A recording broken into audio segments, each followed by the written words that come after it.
Hora de colocar as coisas em pratos limpos, né? Do jeito que a gente viu agora, com todas essas provas acontecendo, num dia que é um dia triste para o Brasil, um dia em que realmente o tal do atentado à democracia, o atentado ao Estado democrático de direito acontece lá, pelo STF, por incrível que pareça, que deveria proteger a Constituição. E a gente vê toda essa narrativa construída em torno de um golpe imaginário que hoje culmina nesse julgamento.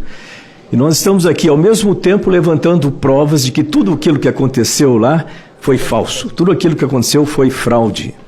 Então, sem dúvida nenhuma, isso que nós vamos fazer agora, de acionar a assessoria jurídica aqui do Senado, para que prepare esse material, para que seja entregue ao ministro Alexandre, aos ministros, né?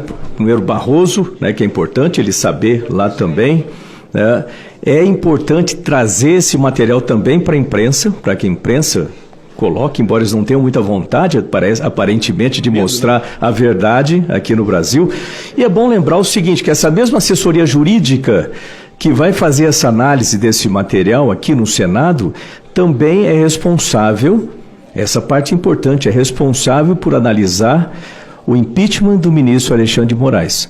Ou seja, não existe uma razão para que eles venham para a gente e falem assim, olha, isso aí foi analisado, não tem embasamento jurídico. Tem mais do que razão de embasamento jurídico para que aquelas 41 assinaturas, a maioria aqui dos nossos senadores, faça valer o início desse processo de impeachment do ministro Alexandre de Moraes aqui no Senado, que tem a responsabilidade, junto ao nosso país, junto às pessoas do nosso país, de colocar ordem no nosso Brasil, em termos de equalizar esses poderes. Então, esse é um momento extremamente importante para o futuro da nação, e não importa de que ideologia sejam as pessoas, elas têm que perceber que o que está acontecendo agora é libertar o nosso país de uma ditadura que começa cerceando a liberdade. Eu vou fazer, a maior parte das minhas perguntas aqui também já foram respondidas, mas eu vou fazer algumas perguntas só para, vamos dizer assim, ressaltar e enfatizar alguns pontos, né, ao nosso Eduardo Tagliaferro, que eu aproveito aqui para elogiar a atitude e a coragem de ser um brasileiro de verdade, que defende esse país, defende a verdade aqui nesse país, né, e por estar conosco aqui nessa batalha para defender o futuro dos brasileiros como um todo.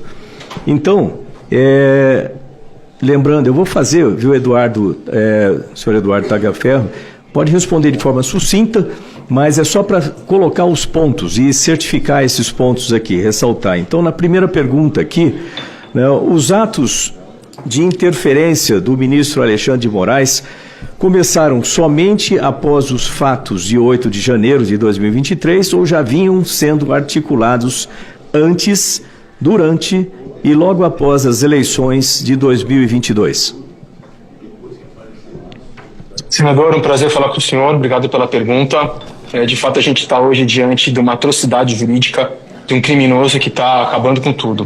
Com relação à sua pergunta, não, aconteceram bem antes.